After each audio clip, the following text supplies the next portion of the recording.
तो देखिए यहाँ पर जब भी अगर आपको कंज्यूम निकालना हो तो सबसे पहले ये ध्यान रखना है, हम फार्मूला भी लिख देते हैं आपको, वाट इंटू कितना आवर हुआ बटा 1000 करेंगे हम लोग।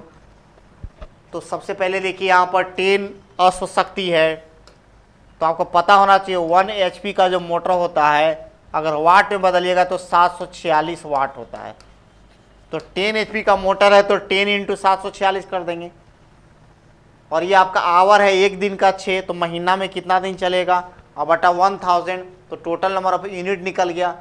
और टोटल नंबर ऑफ यूनिट हो गया तो कंज्यूम आपका निकल जाएगा। और आपका पर यूनिट 1 रुपया है तो कोई फर्क नहीं पड़ेगा, 1 रुपया से गुना कर दीजिए।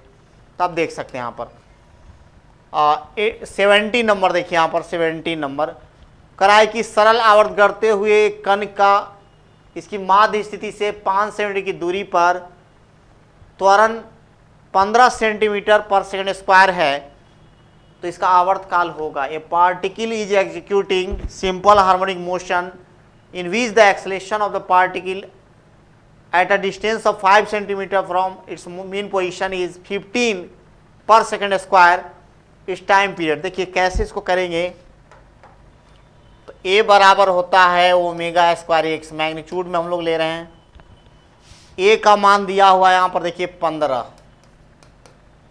और ओमेगा की जगह लिखेंगे 2 पाई बाई टी, चूँकि हमको टी निकालना है। और एक्स के जगह पर कितना होगा 5, कितना होगा 5 लिखेंगे डायरेक्ट। तो देखिए 5 से कट जाएगा 3 बार में, और यहाँ पर हो जाएगा आपका √3, और ये हो जाएगा आपका 2 पाई बाई टी। तो टी निकाल लेंगे यहाँ पर 2 इंटू 3.14 अब 1.73। तो आप देख सकते हैं यहाँ पर अगर मान लिया कि ये 2 बार में अगर कट जाता 17 दूनी 34, लेकिन नहीं कट पा रहा है तो 2 दूनी 4, थोड़ा सा कम आएगा। देखिए यहाँ पर आंसर हो जाएगा। नेक्स्ट हम लोग चलते हैं। नेक्स्ट देखिए यहाँ पर 18 नंबर क्वेश्चन, पानी का ताप बढ़ा देने पर उसका पृष्ठ तनाव क्या होता है। देखिए आपके लिए फार्मूला ही हम लिख देते हैं जिससे आपको दिक्कत ना हो। T equal to t naught 1 minus alpha del t. तो ध्यान देना यहाँ पर, देखिए ये आपका संबंध है, ताप के साथ जो है रिलेशन है यहाँ पर घट जाता है। हमेशा याद रखेंगे कि जब भी अगर टेम्परेचर हम बढ़ाएंगे यहाँ पर डेल टी बढ़ेगा तो क्या होगा, ये डिक्रीज कर जाएगा। देख सकते हैं आप, ये फार्मूला याद रख सकते हैं। नेक्स्ट क्वेश्चन हम लोग देखते हैं 19 नंबर 19, प्रक्षेपित कण का उड्डयन काल, द टाइम ऑफ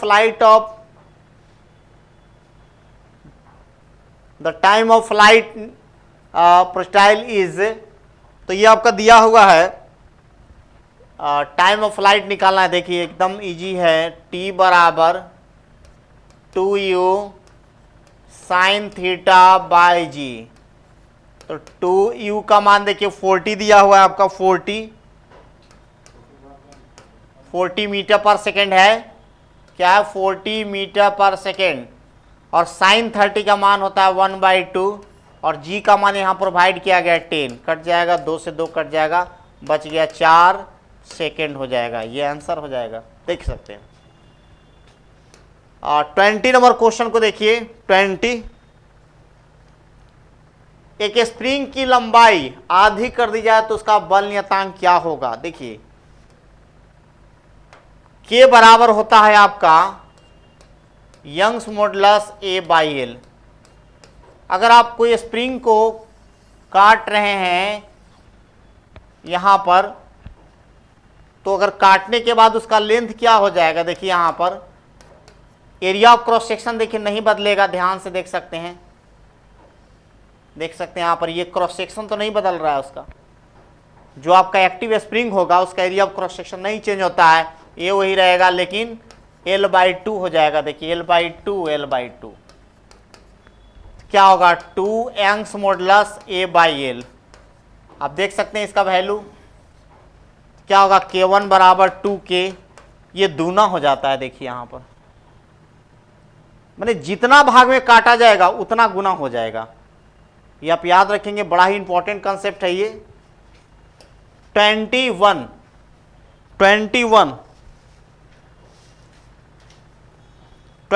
कह रहा है यहां पर कि ध्वनियों का लक्षण निम्न में कौन सा नहीं है।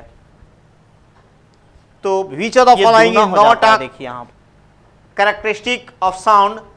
तो जानते हैं आप कैरेक्टरिस्टिक क्या होता है? तीव्रता, तारत्व, गुणता, इंटेंसिटी, पिच, क्वालिटी।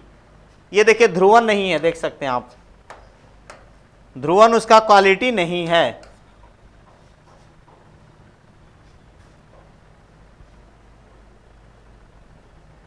बहुत पहले का पीयूष लाइन पर हैं? फिर से कमेंट कीजिए एक बार। कौन क्वेश्चन नंबर बोलिए? अगर पीयूष लाइन पर हैं तो आप बोलिए कौन क्वेश्चन, फिर से रिपीट कर दें।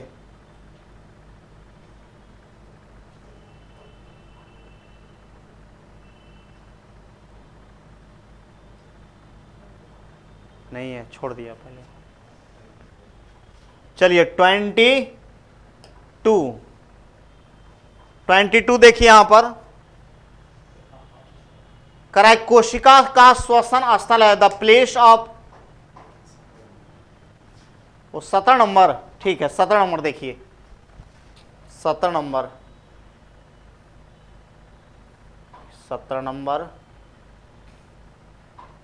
हाँ यही है 17 नंबर। देखिए 17 को देखिए फिर से, देखिए आपके लिए हम फिर से आ रहे हैं। देखिए देखिए आप ध्यान दीजिए यहां पर, देखिए आप पहले देखिए यहां पर यूनिट देखिए क्या है दिया हुआ। मान लीजिए कि आप पेंडुलम को ही ले लीजिए पहले, और ये देखिए मीन पोजीशन कहलाता है यहां पर, मीन पोजीशन। तो मीन पोजीशन पर से आपका इधर 5 सेंटीमीटर जाना, मान लीजिए पेंडुलम की बात करते हैं, एक्स दिया हुआ है 5 सेंटीमीटर, और यहां का एक्सलेशन दिया हुआ है। देखिए एक्सलेशन दिया हुआ है, ए बराबर होता है, देखिए माइनस ओमेगा एस पर एक्स होता है, लेकिन हम माइनस नहीं ले रहे हैं वहां पर, चूंकि केवल बनाना हम लोग को मैग्नीट्यूड में। तो देखिए यहां पर एक्स का देखिए 5 मान दिया, यहां से मीन पोजीशन से कितना दूर है 5 सेंटीमीटर, त्वरण दिया हुआ है 15, और ओमेगा, तो देखिए ओमेगा तो निकालना नहीं, हमको टाइम पीरियड निकालना है। तो ओमेगा को क्या करेंगे 2π/t लिख देंगे। तो यहां पर लिखिए 2π/t लिख देंगे का स्क्वायर, और एक्स का मान जितना दूरी है मीन पॉइंट से, देखिए 5 दिया हुआ है, 5 से 3 बार में हो जाएगा।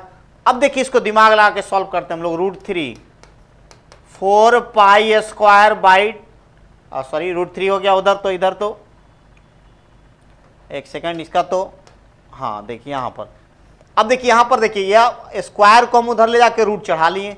अब यहां पर कितना होगा 2π, देखिए आराम से देखिए यहां पर क्या हो गया 2π/t हो गया। देखिए इसको भी अप्रोक्सीमेशन से सॉल्व कर लेंगे जो आपको समझ में आ जाएगा। t = 2, अब पाई की जगह रख दीजिए 3.14, और ये √3 का क्या लिखेंगे 1.73। देखिए हमारा कहना ये है कि 17 दूनी 1.7, देखिए 2 बार में कट जाता, अगर 3.4 होता तब। मान लीजिए कि है अभी, आप काट दीजिए, तो काट देते 2 दूनी 4 आता, लेकिन यहां तो है नहीं, कम है, तो 4 से थोड़ा कम वाले में आकर के इसको टिक आउट कर लीजिए। देखिए अगर गुना आप करिएगा एग्जाम में, तो हमको नहीं लगता है कि समय आपके पास उतना है कि डिवाइड गुना करके और फिर डिवीजन कीजिए उसका। तो आप डायरेक्ट क्या कीजिए, सोच लीजिए यहीं से 17 दूनी 34, देखिए यहां पर 2 बार का है, तो आप देख सकते हैं। बोलिए हो गया पीयूष? लिखिए लिखिए, और हम लोग आगे जब तक बढ़ते हैं एक बार एक राउंड कर लेते हैं। कितना था 21, ये भी हो गया था। यहां पर देखिए 22 यहां दिया हुआ है कि कोशिका का श्वसन स्थल। देखिए हम पहले ही बोले थे आपको कि जो SSR वगैरह होता है, नेवी होता है, उसमें हमेशा जो है थोड़ा सा बायोकेमिस्ट्री का कॉम्बिनेशन होता है। थोड़ा सा आपको अगर बायोलॉजी की जानकारी है तो बहुत अच्छी बात है। कोशिका का श्वसन स्थल कौन होता है, तो आपको पता होगा कि माइटोकॉन्ड्रिया होता है। क्या होता है? माइटोकॉन्ड्रिया होता है। ये आपको याद रखना होगा। और फिर नेक्स्ट हम लोग चलते, देखिए ये सब मेमोरी बेस्ड वाला क्वेश्चन है, बायो का, केमिस्ट्री का। कराए कि कंपोजिटिक कुल का पौधा है। Which planet is the family of composite. आप पढ़े होंगे अगर बायो, अगर तो कंपोजिट कुल का जो है कौन सा पौधा है, इसमें देखिए लिखा हुआ है सभी दलहन फसल है, सरसों है, भिंडी है, सूरजमुखी है। तो आपको याद रखना होगा कि सूरजमुखी उस कुल का होता है, कंपोजिट का होता है। और नेक्स्ट जो है कि 24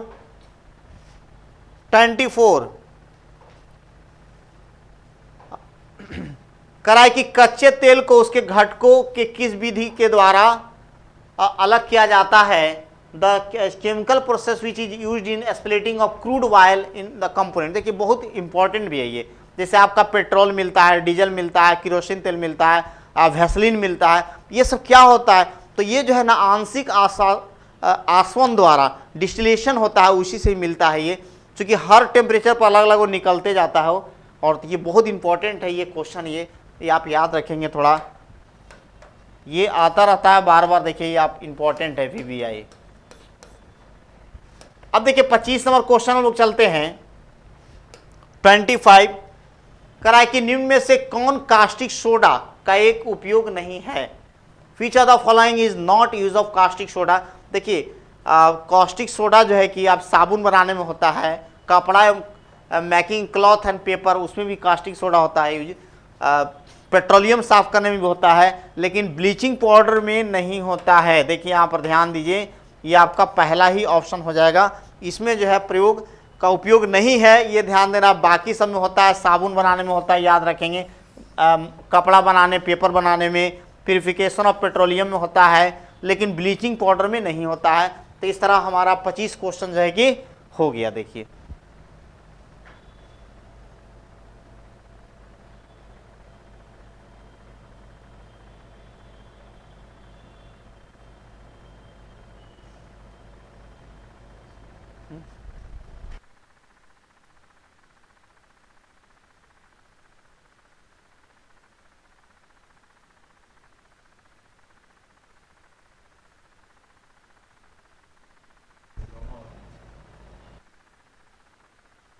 अशोक कुमार गुप्ता, ये मैथ जो है कि ऑनलाइन भी होता है यहाँ पर। तो मैथ्स का क्लास चलेगा आपका, अगर यहाँ पर नंबर लिखवा दीजिएगा तो फिर चला जाएगा। हो गया क्लास, है ना, ये होता है डेली, है ना।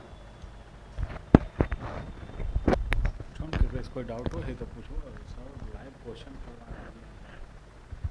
और कोई डाउट है तो बोलिए।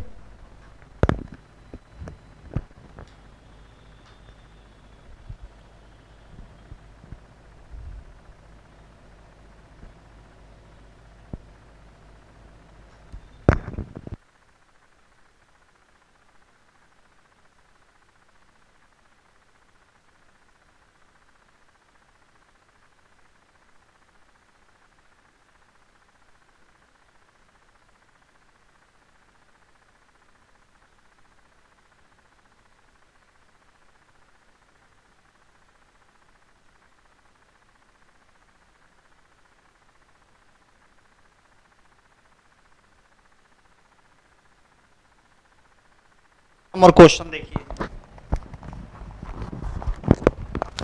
30 नंबर क्वेश्चन। देखिए 30 नंबर क्वेश्चन को हम देखते हैं क्या प्रॉब्लम है। 13 नंबर,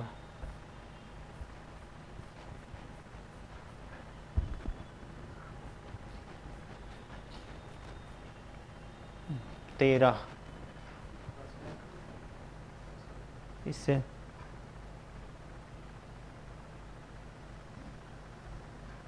अच्छा 13 ये ना।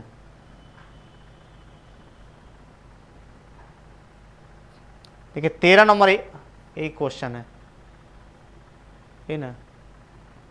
हाँ? ये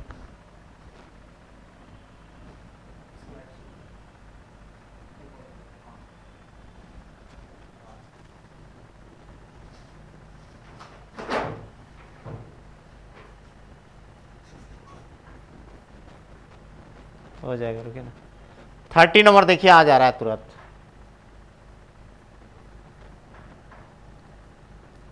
बस देखिए यहां पर ये क्वेश्चन था आपका क्या परेशानी होगी देखिए। देखिए एक समान वेग, आप जानते हैं कि एस वर्सेस टी ग्राफ जो रहेगा, टी ग्राफ में जो स्लोप होता है tan थीटा होता है, यही ना होता है। तो tan थीटा, अब एस वर्सेस माने डिस्प्लेसमेंट वर्सेस टाइम अगर ग्राफ हो तो उसमें tan थीटा, अगर थीटा का एक मान आएगा तो क्या होगा, एक समान वेग होगा। चूंकि यही ना, ये ना आपका एस टी ग्राफ में यहाँ पर v इक्वल टू क्या होगा, tan थीटा हो गया यहाँ पर। तो थीटा का अगर एक मान है आता है, यहाँ पर tan थीटा का एक ही वैल्यू आता है, तो ये भी एक ही होगा वैल्यू। तो आप देख सकते हैं यहाँ पर कि यहाँ पर देखिए, यहाँ पर इस तरह देखिए, इसको हम थोड़ा सा बड़ा कर देते हैं। देखिए ये आप देखिए, कोई भी स्लोप लेके यहाँ पर देखिए, आपको लग रहा होगा तो एक ही स्लोप आएगा, तो एक स्लोप आएगा तो एक ही वैल्यू ना आएगा, तो ये v कांस्टेंट नहीं हुआ। तो एस टी ग्राफ जो हुआ आपका, एस टी ग्राफ जो हुआ इस तरह हुआ, चूंकि tan थीटा इसको अगर vt में ट्रांसफर करेंगे तो ये ग्राफ ऐसे हो जाएगा। देखिए ये कन्वर्सन ग्राफ हो गया, देख सकते हैं यहाँ पर एस टी को vt में हम बदल दिए। अब आप बताइए हो जाएगा, देखिए तो पीयूष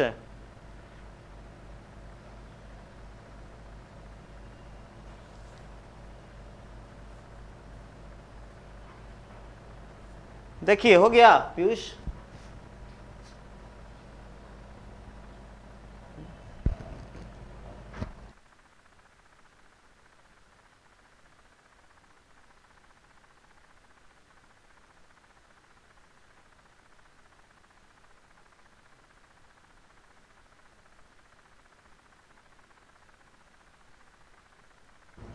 और बोलो, कोई दिक्कत है तो बदल के दिखा दिए ट्रांसफॉर्म करके, आपको दिक्कत नहीं होना चाहिए।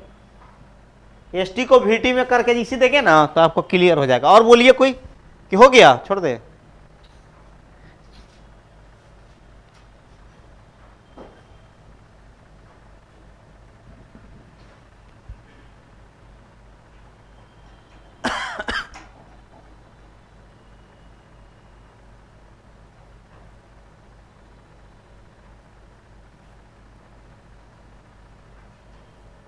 और बोलिए कोई, कि हो गया, छोड़ दे।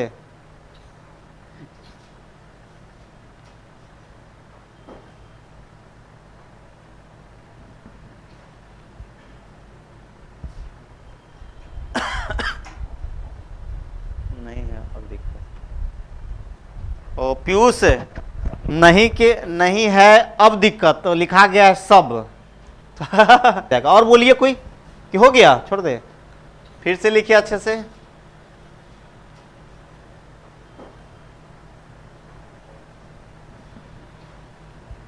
आप जुड़ते रहिएगा इसमें, डायरेक्ट एक बार, दो बार, तीन बार, जो भी पूछना होगा, कल भी होगा तो आप बार बार पूछिएगा। हाँ कल दूसरे कल नहीं के नहीं है अब दिक्कत, तो लिखा गया है सब। और बोलिए कोई, कि हो गया, छोड़ दे। फिर से लिखिए अच्छे से। जैसे कल से आप तैयार रहिएगा, हम अधिक से अधिक समय देंगे आपको, और एक ही क्वेश्चन को बार बार आप पूछ सकते हैं कि सर यहाँ पर कैसे हुआ। जुड़ते रहिएगा इसमें, डायरेक्ट एक बार, दो बार, तीन बार, जो भी पूछना होगा, कल भी होगा तो आप बार बार पूछिएगा। हाँ कल दूसरे कल नहीं के नहीं है अब दिक्कत, तो लिखा गया है सब। और बोलिए कोई, कि हो गया, छोड़ दे। फिर से लिखिए अच्छे से। जैसे कल से आप तैयार रहिएगा, हम अधिक से अधिक समय देंगे आपको, और एक ही क्वेश्चन को बार बार आप पूछ सकते हैं।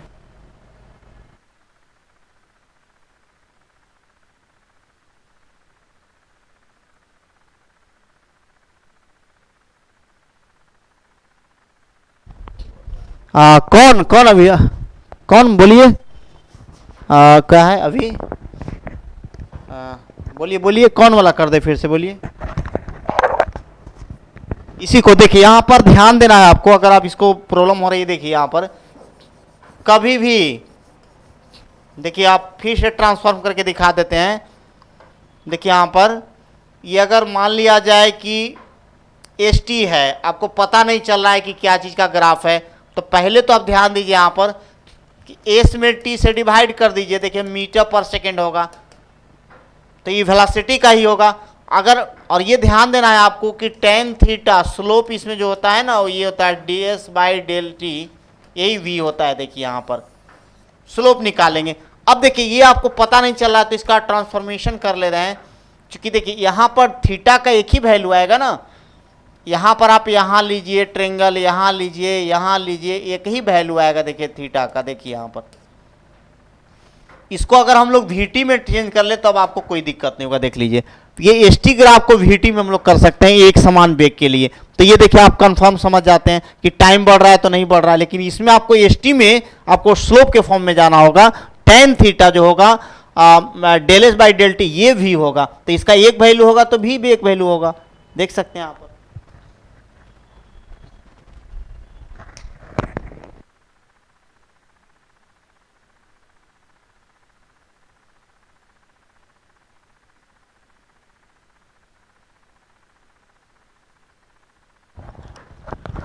तो इसके बाद अंग्रेजी वाले सर आएंगे, अगर आपको कोई दिक्कत हो तो आप उसे पूछते रहिएगा और आप जुड़े रहिए, है ना।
जा रही है आवाज़? देखिए इसको और पीछे कीजिएगा कैमरे को। क्या good afternoon friends, live discussion session में आइए। इंग्लिश का पेपर मैं डिस्कस करूंगा और उम्मीद करता हूं सबके पास पेपर होगा। तो फिजिक्स का पेपर शायद जल्दी ख़त्म हो गया था और क्लासेस होने के कारण मैं थोड़ा लेट पहुंचा। लेट तो नहीं पहुंचा, I am on my time, but actually physics वाले सर का पहले ख़त्म हो गया। तो कोई बात नहीं, आपको डिस्कशन चाहिए तो आइए जुड़िए। बस इन अ क्विक गो में हो जाएगा, बहुत ज़्यादा है नहीं, बहुत ज़्यादा हार्ड है नहीं, जैसा कि आप जानते हैं।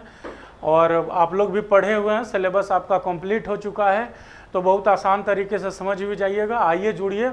हाँ, इसमें एक फ़ायदा होगा कि वर्ड मीनिंग वगैरह कुछ है नया टाइप का है तो वो मैं एक्सप्लेन कर दूंगा और बता दूंगा, तो एंटो साइनो आपका सही हो जाएगा। ठीक है ना? तो आइए स्टार्ट करते हैं। पहला सवाल है दोस्त, ये है कॉम्प्रिहेंशन का। ठीक है, तो पहले कॉम्प्रिहेंशन को पढ़ लेते हैं और पढ़ते समय नहीं होता है तो हम लोग कुछ इंपॉर्टेंट वर्ड्स को मार्क कर लेते हैं। ठीक है ना? लिखा हुआ है, मैं पढ़ के आपको सुनाता हूँ, डिटेल में मैं एक्सप्लेन कर देता हूँ कि पैसेज का एक्चुअली मतलब क्या है, कहना क्या चाह रहा है। कह रहा है when talking to a reporter early in the season, season का शुरुआत में अगर कोई रिपोर्टर से बात करता है, कौन? अ कोच, कोई भी कोच क्या करता है? Tends to talk down. To talk down मतलब क्या होता है जानते हैं? टू टॉक डाउन का मतलब होता है छुपा छुपा के बात करना, पूरा खुल के बात नहीं करना। टॉक डाउन का ये मतलब होता है कि किसी भी पॉइंट के बारे में या किसी भी आदमी के बारे में आप बात कर रहे हो तो ढक करके, अनकवर पूरा नहीं करना है, थोड़ा थोड़ा इंफॉर्मेशन देना है जिससे कि अगला आदमी कोई ज़्यादा अंदाजा नहीं लगा पाए, उसी को कहते हैं टू टॉक डाउन। ठीक है ना? तो कह रहा है कि when talking to a reporter early in the season, कोई भी सीजन शुरू होता है, सीजन माने ये खेल का सीजन। जनरली क्या होता है कि यूरोपियन अमेरिकन कॉन्टिनेंट्स में फुटबॉल और रग्बी वगैरह जो है वो फेवरेट गेम है उधर का। तो फुटबॉल का, रग्बी का सीजन होता है। सीजन इसलिए होता है क्योंकि उधर एक सीजन जो होता है 3-4 महीने का, वो इतना ठंड भयानक वाला होता है कि आप कुछ भी काम नहीं कर सकते हो। तो वो 4 महीना हॉल्ट हो जाता है सब कुछ, और उसके बाद का 7 महीना 8 महीना का सेशन है, वो सीजन जो है वो गेम का सीजन चलता है। फिर 4 महीना ब्लॉक हुआ, फिर 4 में अगला 8 महीना नया सीजन शुरू होता है। ठीक ना? इसीलिए सीजन वर्ड यूज किया हुआ है। हमारे यहाँ क्या है, 12 महीना सब कुछ हो सकता है क्योंकि प्रकृति के हिसाब से कोई डिस्टरबेंस नहीं होती है। ऐसा नहीं है कि बर्फ पड़ गया, हाँ कभी कभार खेल में पानी पड़ जाना अलग बात है, लेकिन उधर क्या है 4 महीना 5 महीना 10-10 फीट बर्फ जमा हुआ रहता है धरती पे, तो गेम कहाँ से होगा? इसलिए वो सीजन वर्ड यूज किया गया है। हाँ, हमारे यहाँ जो अभी आईपीएल चल रहा है उसके लिए आप सीजन वर्ड यूज कर सकते हो। क्यों? क्योंकि 3 महीना आईपीएल चलता है, उसके बाद 9 महीना बंद, फिर 3 महीना चलता है तो अगला सीजन हो जाता है। ठीक है ना? तो कह रहा है कि जब भी कोई रिपोर्टर से कोई कोच बात करता है तो ही tends to talk down the abilities of his new man. जो नया आदमी उसका होता है उसका वो अच्छाई को छुपा छुपा के बोलता है, मतलब 1-2 अच्छाई उसके बारे में बताएगा और बाकी अच्छाई नहीं बताएगा। जो भी नया खिलाड़ी उसका है उसके बारे में। He does not want his team to become known as a favourite. वह नहीं चाहता है कि उसका टीम बहुत फेवरेट बन जाए, सब लोग जान जाए कि अरे इसमें तो इतना भयानक भयानक खिलाड़ी है, तो यही टीम पे विश्वास रखते हैं, यही टीम जीतेगी, यही सबसे अच्छा करेगी, इसके पास तो ऐसा ऐसा प्लेयर है कि किसी को कुछ समझेगा नहीं। मतलब ऐसा नहीं चाहता है कि सारा एकदम से दिमाग और ध्यान हमारे ऊपर ही पब्लिक का लग जाए कि हम कोलैप्स कर जाएं। इसका मोटिव वही है कहने का, आगे जाके क्लियर भी किया हुआ है। He does not want his team to become known as a favorite because if the team loses, he will be criticized for not making the most of his material. कि वह चाहता है कि मेरा टीम कोई फेवरेट टीम नहीं बने। हम इतना नहीं बोलते कि मेरे टीम में सूर्य कुमार यादव है, विराट कोहली है, रोहित शर्मा है, सचिन तेंदुलकर है, वीरेंद्र सहवाग है, और जो है गेंदबाज में ग्लेन मैग्राथ है और ब्रेटली है, तो सबको लगेगा कि बहुत भयानक टीम है भाई, इसको तो कोई हरा ही नहीं सकता है। और कहीं हार गया तब क्या होगा? इसलिए वो चाहता है कि उसका टीम बहुत ज़्यादा फेवरेट पोजीशन पे, लोगों की जुबान पे नहीं आए कि हाँ यही जीतेगा यही जीतेगा। क्यों? क्योंकि अगर हार गया तो क्या होता है, ही विल बी क्रिटिसाइज, लोग उसकी बुराई करते हैं, क्रिटिसिज्म होता है उसका, क्या कह के कि तुम्हारे पास इतना सारा बढ़िया बढ़िया खिलाड़ी था, इतना बढ़िया प्लेयर का झुंड था, ग्रुप था तुम्हारे पास, लेकिन फिर भी तुम गेम नहीं जीत पाए। मतलब तुमको जितना भी व्यवस्था दिया गया उसका तुम सही ढंग से यूटिलाइजेशन नहीं कर पाए। Even when he knows he has a great team, यहां तक कि जब उसको पता होता है कि उसके पास एक बहुत अच्छी टीम है, फिर भी क्या होता है, a coach avoids favourable publicity, coach चाहता है कि हमारे फेवर में बहुत ज्यादा हो हल्ला नहीं हो, बहुत ज्यादा पब्लिसिटी हमारी नहीं हो। क्यों? यही डर से कि कहीं हम हार गए गलती से, तब क्या होगा, लोग इतना क्रिटिसाइज करेंगे, इतना मेरा थूथू होगा कि लो इतना इतना अच्छा बढ़िया प्लेयर इसको दिया हुआ था, उसके बावजूद ये कुछ नहीं कर पाया। इस डर से उसको अगर पता भी है कि मेरी टीम आज के डेट में सब पैरामीटर के हिसाब से बेस्ट टीम है, फिर भी वो अपने टीम को बहुत ज़्यादा पब्लिसाइज होने, बहुत ज़्यादा उसका नाम हाइप होने नहीं देता है। ही रियलाइजेज दैट ओवर कॉन्फिडेंस, मतलब उसको महसूस होता है ये बात, या उसको ये बात पता रहता है कि over confidence, injuries and error on the field, मतलब फील्ड पे की हुई कोई भी गलती, और better luck of his opponent, मतलब क्या क्या बातें कह रहा है कि उसके मन में ये बातें चलती रहती है। कौन कौन सी बातें, मैं रेड लाइन को हटा देता हूं, आप खुद ही देख लो कौन कौन सी बातें चलते रहती है उसके दिमाग में। चलते रहता है दोस्त कि अगर ओवर कॉन्फिडेंस में टीम आ गया कि लगे नहीं सब कह रहा है कि यही जीतेगी, तो अब तो हम ही लोग सुपीरियर हैं, बाबा हैं, हम ही जीत ही जाएंगे, अगला टीम मेरे सामने कुछ है ही नहीं, अगर ये सोच के ओवर कॉन्फिडेंस में आ गया तब। या दूसरा डर क्या रहता है कोच को कि कोई घायल हो गया, या किसी भी तरह का फील्ड पे कोई गलती हो गई है ना, उधर रन लेने के लिए बुलाया और बीच में दोनों के बीच में म्यूचुअल अंडरस्टैंडिंग गड़बड़ाई, फील्ड पे गलती हो गई, रन आउट हो गया, और ऐसा 3-4 आउट हो गया 5 ओवर के अंदर, तो हो गया ना गेम खल्लास। तो क्या कर रहा है कि फील्ड पर हुई कोई गलती या कोई इंजरीज या ओवर कॉन्फिडेंस, या लास्ट में क्या कर रहा है, better luck of his opponent, अगर हमारा जो ओपोनेंट है, विरोधी टीम है, उसका कहीं उस दिन किस्मत बढ़िया रहा, किस्मत बढ़िया मतलब कि चीजें जो चल रही है उसके हिसाब से चल गई, तब क्या होगा, मैं रेक एनी सीजन, किसी भी सीजन को रेक मने तहस नहस कर देना, बर्बाद कर देना, ठीक है ना। तो पूरा का पूरा ओवरऑल ये क्या कहना चाह रहा है कि जब भी कोई नया सीजन शुरू होता है, जैसे आईपीएल अभी शुरू हुआ है, तो जो कोच होगा, जो मेंटर होगा, वो अपना नया खिलाड़ी जो आता है उसका जो तुरूप का इक्का बना के फेंकता है उसको कि इसको लगाएंगे, इसका खूबी कोई नहीं जानता है, अचानक से अटैक करेगा और सब क्लियर हो जाएगा, उसके बारे में बहुत ज़्यादा बात नहीं करता है। क्यों? 2 बातें, एक तो सारी उसकी खूबियों को जान जाएगा, और दूसरा अगर वह हो गया कि नहीं ये बहुत बढ़िया टीम है और कहीं हार गया तो कोच की खिंचाई शुरू हो जाती है कि इतना अच्छा प्लेयर इसको दिया गया फ्रेंचाइजी के द्वारा खरीद के, लेकिन फिर भी इस बदमाश से एक जीत हासिल नहीं हुई। समझ रहे हो ना बात को? तो इसीलिए वो फेवरेबल होना नहीं चाहता है, पब्लिसिटी होना नहीं चाहता अपने टीम का, और उसको ये बात का भी इल्म रहता है, अंदाजा रहता है, ज्ञान रहता है, मालूम रहता है, उसके मन में बात चलता है कि कहीं ओवर कॉन्फिडेंस हो गया, इंजरी हो गई, या फील्ड पे कोई गलती हुई, या अगला टीम का किस्मत अच्छा रह गया, तो क्या हो सकता है, उसका सीजन बर्बाद हो सकता है। अब सवाल पे आ जाओ गुरु, क्या कर रहा है, in spite of good players, मतलब अच्छे खिलाड़ी होने के बावजूद, अ टीम में लूज द गेम, अच्छे खिलाड़ी लिखा हुआ है ना, क्या है कि even when he knows he has a great team, मतलब बहुत अच्छा खिलाड़ी है उसके पास, उसके बावजूद मैच हार जाता है, तो उसका क्या क्या दिया गया है, ओवर कॉन्फिडेंस इसमें कहीं पे है, injury, error on the field और बेटर लक, यही 4 दिया हुआ है। अभी चारों में से कौन सा दिया हुआ है, कोऑर्डिनेशन का तो बात कहीं लिखा हुआ नहीं है। फ्यू प्लेयर्स गेट इंजर्ड ये लिखा हुआ है। मोरल इज नॉट हाई कहीं नहीं लिखा हुआ है। It can not understand the strategy कहीं नहीं लिखा हुआ है। लेकिन ये जो 4 कारण बताया है कि अच्छा खिलाड़ी रहने के बावजूद हार सकता है, ये चारों कारण में से एक कारण इसमें दिया हुआ है। कौन सा? कि फील्ड पर, यहां देखो दिया हुआ है ना इंजरीज, कि फील्ड पर अगर किसी तरह की इंजरी हो गई, यहां पे देखो इंजरी लिखा हुआ है ना, फील्ड पे अगर किसी भी तरह की इंजरी हो गई तो हार सकता है। तो ऑप्शन नंबर 2 इसका लगाएंगे और झट से निकल जाएंगे अगले तरफ। अगला क्वेश्चन दोस्त क्या कर रहा है, देखो कर रहा है when talking to a reporter a coach usually, जब रिपोर्टर से बात करता है तो कोच क्या करता है? अपना टीम का प्रशंसा? बिल्कुल नहीं, इससे तो पूरा बचने का प्रयास करता है। दूसरा क्या लिखा हुआ है? Highlights the qualities of new members? बिल्कुल ही नहीं, वो तो छुपा के बात करता है, 9 के बराबर नया मेंबर के बारे में बात करता है, तो ये भी नहीं होगा।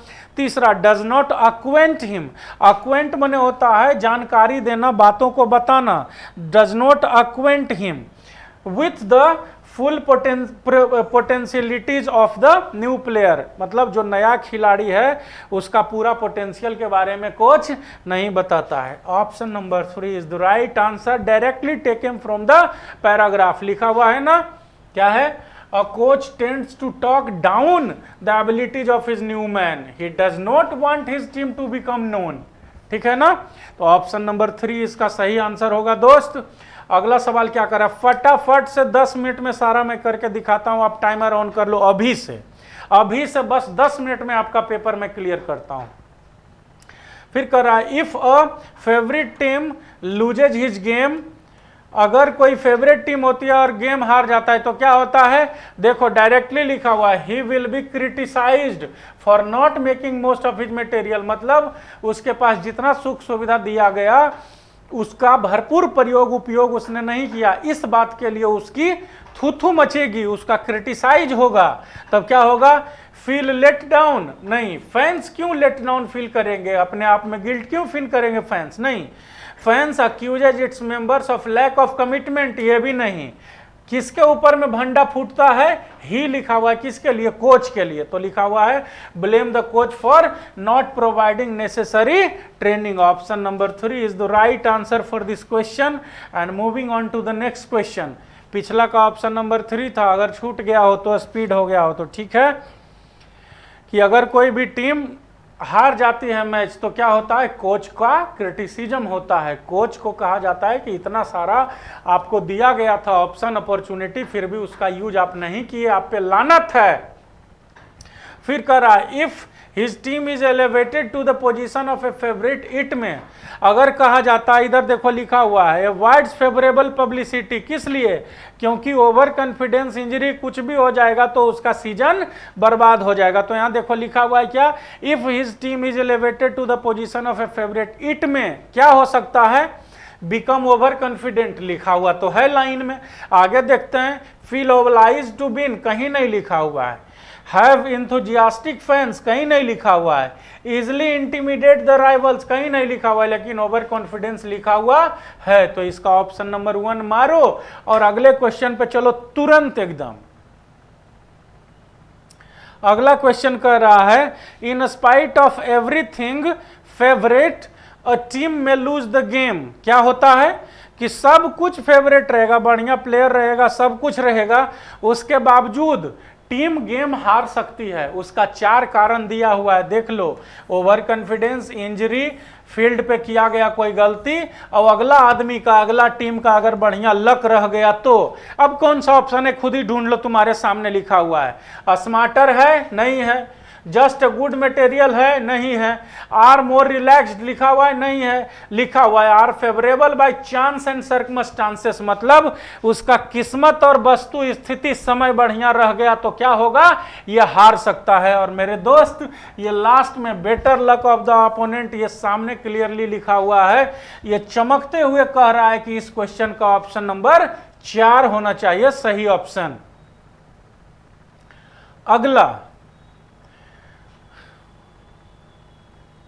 अगला कह रहा है choose the miss spelt word.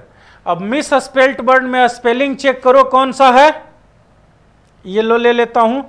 Spelling किसका गलत है देख लो आप। विजार मतलब क्या होता है? विजार मतलब होता है बेतुका।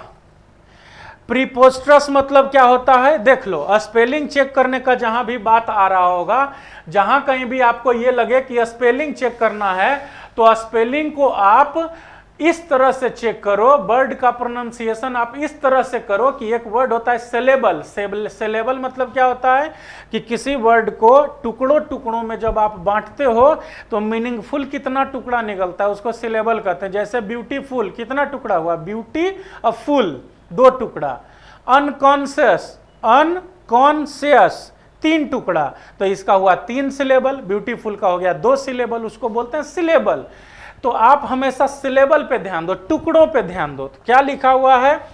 बिजार।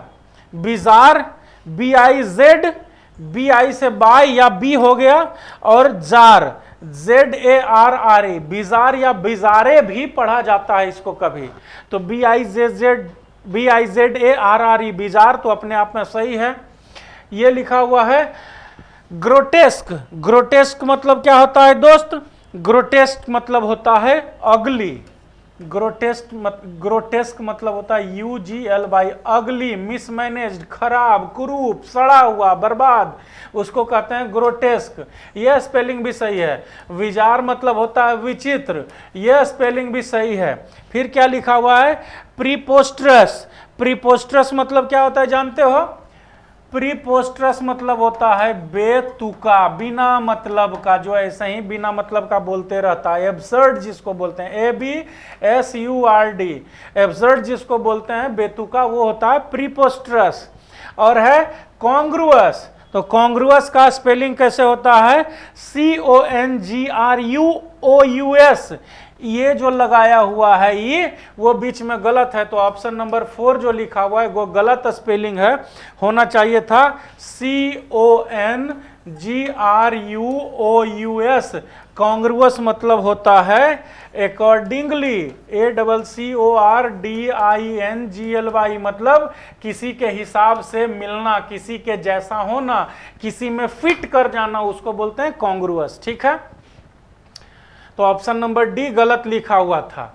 7वां है he said to me, lock कर देता हूं। He said to me where do you live.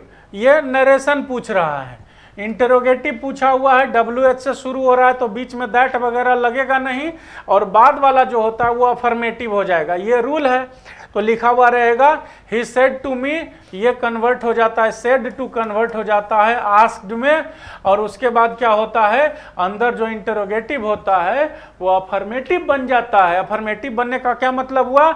Interrogative शुरू होता है WH से, अफर्मेटिव शुरू होगा सब्जेक्ट से। अब देख लो कहाँ है भैया, तो ही आस्क्ड मी तो हर जगह लिखा हुआ है, लेकिन यहां पे वेयर के बाद जो ये यू लिखा है वो किसके लिए है? SON 1 2 3 प्रिंसिपल आप जानते हो चेंज करने का नरेशन में, मतलब इन्वर्टेड कोमा के अंदर कुछ भी अगर सेकेंड पर्सन से रहा तो किसके हिसाब से बदलता है? ऑब्जेक्ट के हिसाब से। ऑब्जेक्ट क्या है? मी, तो मी के हिसाब से क्या हो जाएगा? आई। अब यहां देखो लिखा हुआ यू गलत हो जाएगा, यहां लिखा हुआ ही गलत हो जाएगा। आई किस में है? 1 में और 3 में। अब 3 में क्या किया है? वेयर डिड आई, पहले सब्जेक्ट नहीं लिखा है, पहले डिड लिख दिया, जबकि पहले चाहिए हमको क्या? सब्जेक्ट, क्योंकि अफर्मेटिव होता है। तो ऑप्शन नंबर 1 करेक्ट ऑप्शन हो जाएगा। इसको नोट कर लो, ऑप्शन नंबर 1। और क्वेश्चन नंबर 8 पे 7 का होगा ऑप्शन नंबर 1। ठीक है, नोट कर लो, वो था नरेशन। फिर ये कह रहा है change the narration of the following. क्या है? Ram said to my brother please hang my boot. ये आ गया कौन सा सेंटेंस? प्लीज लिखा हुआ है रिक्वेस्ट का। रिक्वेस्ट किस में आता है? इंपेरेटिव में। अब इंपेरेटिव लिखा हुआ है तो क्या होगा? राम टोल्ड 2 जगह खत्म हो गया, क्योंकि रिक्वेस्ट किया हुआ है। प्लीज लिखा हुआ है ना रिक्वेस्ट वाला इंपेरेटिव में, तो सेड टू के बदले हम लोग वहां पे क्या लिख देते हैं? रिक्वेस्टेड। तो हो जाएगा राम रिक्वेस्टेड माई ब्रदर। अब इधर जो सेंटेंस रहता है वो 2 + V1 में कन्वर्ट हो जाता है। तो 2 + V1 में कौन कन्वर्ट हुआ, यहाँ पे 2 के बाद फिर से प्लीज लगा दिया है, गलत हो गया क्योंकि रिक्वेस्ट तो हम पहले लिख चुके हुए हैं। तो यहाँ पे फाइनली कौन बच जाएगा, option number 4, Ram requested my brother to hang his boot. इधर देखो टोल्ड है, इसके कारण से 1 2 नहीं होगा। रिक्वेस्टेड है तो 3 और 4 में से कोई एक हो सकता था, लेकिन इसमें प्लीज को रिपीट कर दिया इसलिए नहीं होगा। Option number 4 is the right answer for question number 8। Question number 8 का ऑप्शन नंबर 4 सही आंसर होगा। अब क्वेश्चन नंबर 9 पे आते हैं। क्वेश्चन नंबर 9 क्या कह रहा है, कह रहा है turn Payal out, change the voice of the following. Turn Payal out, ये एक्टिव वॉइस है, इसका पैसिव बनाओगे, है ना। तो कोई भी सेंटेंस आता है जो इंपेरेटिव सेंटेंस कहलाता है, जिसमें एडवाइस, रिक्वेस्ट, सजेशन, ऑर्डर और कमांड होता है, वो इंपेरेटिव कहलाता है। तो जो कमांड वाला होता है उसमें लेट लगा के बनाया जाता है। देख लो ऑप्शन क्या लिखा हुआ है, लेट के साथ है 2 3 और 4, तो 1 तो ऐसे ही कट गया। दूसरा है let the Payal be turn out, let Payal should be turn out, तो लेट के साथ अलग से शुड नहीं लगता है, लेट का ही मतलब शुड होता है, तो तीसरा भी गलत हो गया।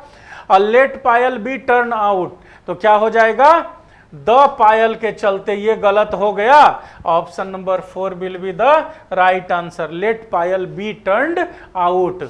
जो इंपेरेटिव होता है, जो लेट लगा के होता है, उसका क्या हो जाता है, पैसिव वॉइस का लेट के बाद हो जाता है subject plus B plus V3। ठीक है ना, इसके हिसाब से आप देख लो, ऑप्शन नंबर 4 राइट आंसर आ जाएगा। क्वेश्चन नंबर 10 पे आते हैं। क्वेश्चन नंबर 10 क्या कहता है, क्वेश्चन नंबर 10 कह रहा है दोस्त, आई बेड हिम गो, है ना। BID, बीड मने क्या होता है, बीड मने होता है विदा करना, है ना। अब आई बेड हिम गो का पैसिव वॉइस जाएगा, यहां पे क्या होगा, V2 लिखा हुआ है, किसमें है, एक्टिव वॉइस, सिंपल पास्ट में। सिंपल पास्ट का जब पैसिव बनाते हैं तो क्या लगता है हेल्पिंग वर्ब में, वाज या वर।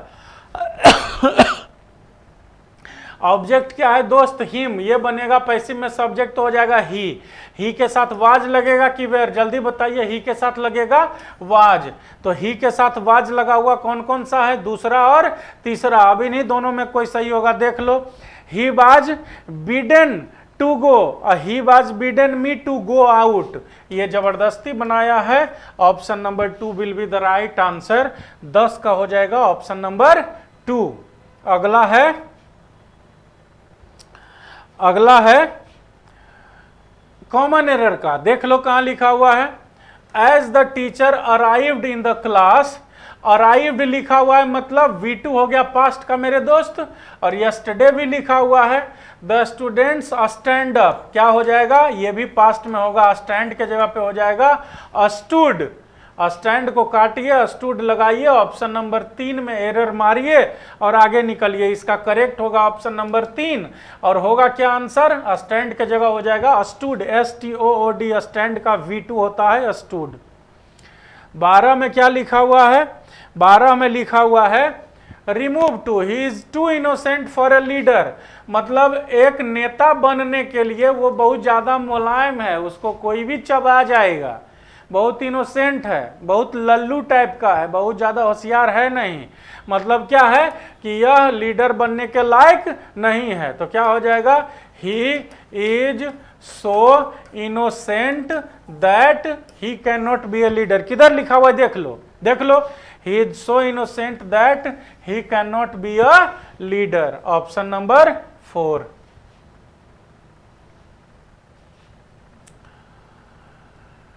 थर्टींथ करा है सिनोनिम।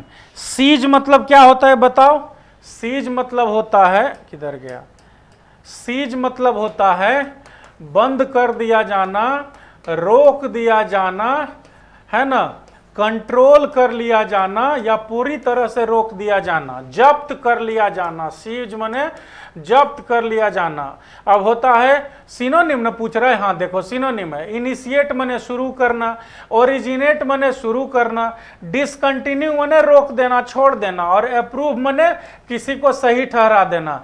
तो अप्रूव तो किसी तरह से मिल नहीं रहा है, ये तो चौथा किसी तरह का वर्ड ऐसे ही एक जबरदस्ती लिख दिया है। अब इन दोनों का मतलब होता है शुरू करना, और डिसकंटिन्यू का मतलब होता है रोक देना। तो रोक देना का सिनोनिम रोक देना, डिसकंटिन्यू। ऑप्शन नंबर 3 सही आंसर हो जाएगा इसका। सीज का सिनोनिम हो जाएगा डिसकंटिन्यू। चौथा क्या कह रहा है? चौथा कह रहा है चूज द एप्रोप्रिएट सिनोनिम। फिर से सिनोनिम आ रहा है, क्या कह रहा है? इवेड। इवेड माने क्या होता है? इवेड माने भागना भी होता है, इवेड माने बचाना भी होता है, इवेड मतलब ढकना भी होता है, इवेड मतलब छुपाना भी होता है ना? तो इन सब का मतलब क्या हो गया? इवेड मतलब क्या होता है? अनओरिजिनल करना, अनओरिजिनलिटी मतलब जो चीज है उसको नहीं दिखाना, दूसरा चीज दिखाना। एवॉइड माने होता है किसी चीज से परहेज करना, वो नहीं होगा। वेरीफाई मतलब होता है किसी चीज का जांच करना, वो भी नहीं होगा। और फोर्ज माने होता है नकली बनाना, तो नकली बनाना ही इसका सिनोनिम होगा। Option number 3। अगला ऑप्शन क्या है? 15 फो मतलब होता है दुश्मन, जानते हो? दो वर्ड होता है, एक होता है फ्रेंड और एक होता है फो। तो फ्रेंड मतलब दोस्त और फो मतलब दुश्मन। किधर गया यार? फो मतलब होता है दुश्मन, दुश्मन माने एनिमी। अब एनिमी इसका एंटोनिम पूछ रहा है, तो एनिमी का एंटोनिम सामने लिखा हुआ है फ्रेंड। एंटागोनिस्ट मतलब क्या होता है? जो नॉर्मल बात को नहीं मानता हो, हर चीज में अड़चन पैदा करता हो, जबरदस्ती का खचड़ा बदमाश आदमी। एडवर्सरी माने क्या होता है? उल्टा, विपरीत, बढ़िया नहीं, जो आप चाहते हैं उसके विरोध में, वो होता है एडवर्सरी। कंटेंडर माने क्या होता है? आपका जो कंपटीटर होगा, आपका जो ओपोनेंट होगा, सामने वाला होगा, है ना, जो आपको हरा के जीतना चाह रहा होगा। तो ये सब दुश्मन का सिनोनिम होगा, और ये दुश्मन का एंटोनिम हो जाएगा फ्रेंड। 15 के बाद 16 पे आते हैं। 15 का ऑप्शन नंबर 1 था, फो मतलब दुश्मन, फ्रेंड मतलब दोस्त, दोनों एंटोनिम हो जाएगा। इम्पार्ट, इम्पार्ट मतलब होता है टू गिव, GIV, गिव या टू ट्रांसफर, है ना। अब ट्रांसफर मतलब होता है देना, आगे बढ़ाना, अगले आदमी को प्रदान करना, एंटोनिम पूछ रहा है। तो डाइवर्ज मने भी होता है दिखाना, ओपन करना। बेस्टो मने होता है किसी को उपाधि दे रहे हो, चाहे किसी को किसी भी तरह का सम्मान दे रहे हो तो उस पे न्यौछावर करना जिसको बोलते हैं, किसी को देना इज्जत के साथ, उसको बोलते हैं बेस्टो। कन्वे मतलब होता है मैसेज पास करना, और विथहोल्ड होने होता है किसी चीज को रोक देना। तो यहाँ है देना, पास करना, उसका उल्टा क्या हो जाएगा? रोक देना, विथहोल्ड। ऑप्शन नंबर 4, 16th का हो जाएगा ऑप्शन नंबर 4, ठीक है। 17th का क्या हो जाएगा? 16th का ऑप्शन नंबर 4। 17th लिखा हुआ है official formality, one word substitution पूछ रहा है दोस्त। क्या है? Official formality resulting in delay. मतलब क्या है कि कोई बहुत बड़े बाबू हैं, जज कलेक्टर हैं, बड़े ऑफिसर हैं, तो उनको 10 बजे बुलाओ तो 12 बजे आएंगे, आज छुट्टी है, आज घर में रहेंगे। इन सब को हिंदी में कहते हैं लाल फीताशाही, बाबागिरी जिसको बोलते हैं ना अपभ्रंश भाषा में, कि तुम ऑफिसर हो तो कुछ भी करोगे। हम लोग आके बैठे हुए हैं कब से तुम्हारे ऑफिस में, तुम 3 बजे ऑफिस आओगे जी, बाबागिरी चलता है तुम्हारा। जो हम लोग अपभ्रंश भाषा में गुस्से में बोलते हैं, उसको शुद्ध हिंदी में एक शब्द से कहा जाता है, उसका नाम है लाल फीताशाही, और उसको इंग्लिश में बोलते हैं रेड टेपिज्म। पैरोल मतलब क्या होता है? कोर्ट के द्वारा जो दिया जाता है, कोई भी मतलब अंदर में कैदी सजा काट रहा होता है तो उसको कुछ दिन का मोहलत फ्री बाहर निकलने के लिए दिया जाता है, उसको कहा जाता है पैरोल। और रिगैलिया मतलब क्या होता है? रिगैलिया मतलब होता है regal, related to something royal, है ना। रॉयल मतलब राजा से, रानी से, उन सब चीजों से जुड़ा हुआ होता है, उसको रिगैलिया कहते हैं। और सैक्रिलेज मतलब क्या होता है?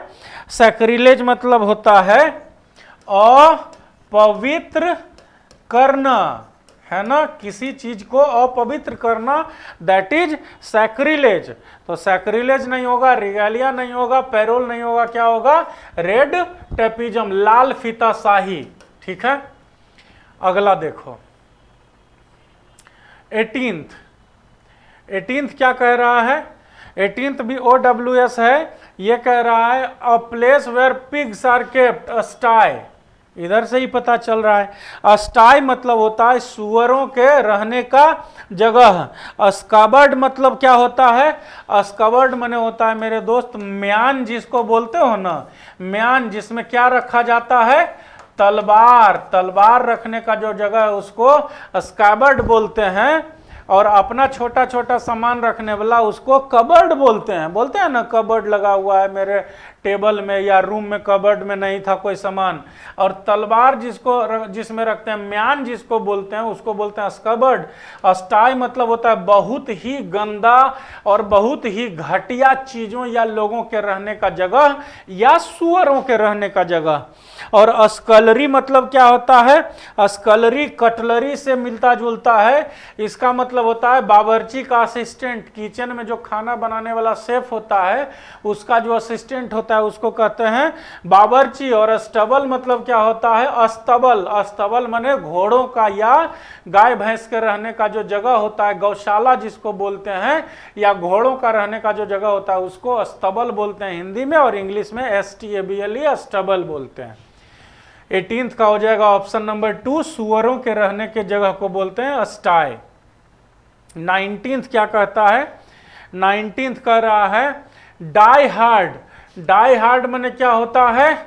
मुश्किल से मरना। मुश्किल से मरना मतलब क्या होता है कि कितना भी उसको मारने का, पीटने का या जो काम कर रहा है वो आदत छुड़ाने का कोशिश करो, लेकिन वो हार मानने वाला नहीं है, अपना चीज पे डटा हुआ रहेगा। तो इसका मीनिंग कहाँ से आ रहा है? देखो, परसिस्टेंट इन स्ट्रगल मतलब स्ट्रगल करने में लगातार लगा हुआ रहेगा, यही इसका सही आंसर हो जाएगा। बाकियों का मीनिंग क्या है?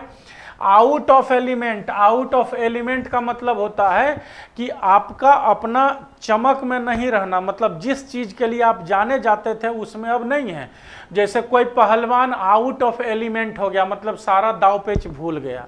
कोई बढ़िया टीचर आउट ऑफ एलिमेंट हो गया, मतलब अब सारा ज्ञान उसका खत्म हो गया, सब कुछ भूल चुका है। ये होता है आउट ऑफ एलिमेंट होने का मतलब। कंप्लीट फेलियर मतलब क्या होता है? एकदम से जो गोबर हो गया, जो जीवन में कभी कुछ नहीं कर सका, उसको कंप्लीट फेलियर बोलते हैं।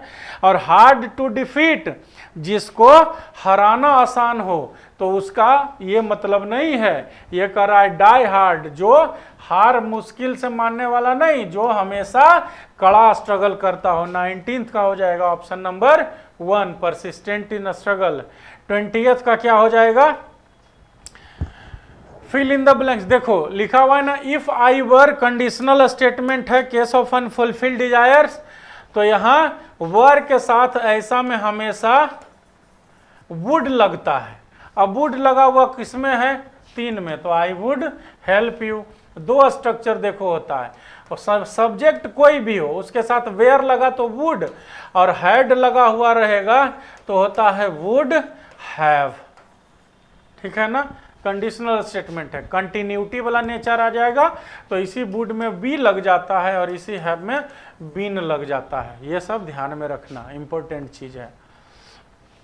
तो क्या होगा? ऑप्शन नंबर 3 वुड हैव हो जाएगा 20 का। 21 का क्या होगा? A variety of books. A variety माने क्या होता है? अनेकों प्रकार के। तो अनेकों प्रकार के किताब रखे हुए हैं, चाहे मौजूद हैं। अनेकों प्रकार माने क्या हुआ दोस्त? बहुत ज़्यादा। बहुत ज़्यादा मतलब क्या हुआ मेरे भाई? प्लूरल। प्लूरल का ऑप्शन 2 ही है, आर है और हैव है। हैव के साथ अवेलेबल होता नहीं है, हैव के साथ V3 लगता है। इधर अवेलेबल लिखा हुआ है, नॉर्मल प्रेजेंट लिखा हुआ है, तो आर हो जाएगा option number 2। Plural subject, plural verb, और नॉर्मल प्रेजेंट है। नॉर्मल प्रेजेंट में इज MR लगता है किसी भी चीज को ये बताने के लिए। जैसे वह काला है, ही इज ब्लैक। वे लोग काले हैं तो दे आर ब्लैक बोलते हैं ना, उसी तरह से इसमें आर लगा, हैव नहीं लगेगा। 22 कहता है it is the stars that guide are. तो क्या होता है? जो हमारे भाग्य, भाग्य क्या बोलते हैं? डेस्टिनी। ठीक है ना? होप माने उम्मीद, रिलैप्स माने किसी भी रोग का, किसी भी खराब चीज का वापस आ जाना, और एडवर्सिटी माने खराब समय। ये तीनों नहीं होगा। स्टार्स ही, तारे ही जो है जो हमारे भाग्य का दिशा निर्देश तय करते हैं, हमारे फ्यूचर का दिशा निर्देश तय करते हैं। और डेस्टिनी माने होता है भाग्य या फ्यूचर, भविष्य। 23 क्या होगा? 23 कह रहा है I made my friend, MADE, made के साथ जहाँ रहता है वहाँ पे हमेशा V1 लगता है। किधर V1 लिखा हुआ है? ऑप्शन नंबर 1 को टिक मारो, कहानी खत्म करो। जहाँ पे मेड लगा हुआ रहता है उसका मतलब होता है जबरदस्ती कोई काम करवाना। V1 लगाओ, जय हिंद बोलो। 24th क्या कह रहा है? प्लीज गिव मी, ये मांग रहा है। तो देखो शुगर है, काउंटेबल नहीं है तो फ्यू नहीं लगेगा, लगेगा लिटिल। अब लिटिल में क्या है? द लिटिल नहीं लगेगा क्योंकि द स्पेसिफिक बनाता है, स्पेशल तो है नहीं, मांग रहा है कि कुछ भी थोड़ा सा दे दो, तो द नहीं लगेगा और फ्यू नहीं, 3 और 4 कट गया। अब लिटिल होगा कि ये लिटिल। तो अगर उतनी मात्रा की बात की जाए जो काम चलाने लायक हो तब अ लिटिल, और इतना कम हो कि बोलिए कि इतना भी नहीं रहता तो ठीक रहता, तब उसके लिए लगता है लिटिल। अब आप चूंकि मांग रहे हो कि प्लीज मुझे दीजिए, तो कम से कम उतना तो मांग रहे होंगे ना जितना में आपका काम चल जाए। तो काम चलने लायक होगा तो क्या होगा? A little, option number 2। अब आते हैं आखिरी क्वेश्चन 25 पे। क्या कह रहा है? कह रहा है समुद्रगुप्त सॉरी, समुद्रगुप्त वाज, अब कंपैरिजन कर रहा है कि समुद्रगुप्त अपने समय का क्या था। तो जब कंपैरिजन किया जाता है दो पर्सनालिटी में, दो व्यक्तित्व का तुलना किया जाता है, जैसे किसी के बारे में कहिएगा कि वह अपने गली का सचिन तेंदुलकर है, तो जिस व्यक्ति से, जिस पर्सनालिटी से आप किसी का तुलना कर रहे हैं उस पर्सनालिटी के नाम के आगे द लग जाता है। तो आप कहिएगा he is the Sachin Tendulkar of this मोहल्ला। क्या हो जाएगा? Samudragupta was the Napoleon of his age. And that will be all for this session. अभी कंटिन्यूअस डिस्कशन चलेगा, थोड़ा डिले हो जाए तो रुका करो, तुम्हारे लिए ही हम लोग आते हैं। और तुम्हारे पास अगर पढ़ने का भी टाइम नहीं है तब बात ही अलग है ना। कल मिलते हैं फिर से। Thank you, all the best, अच्छे से पढ़ाओ।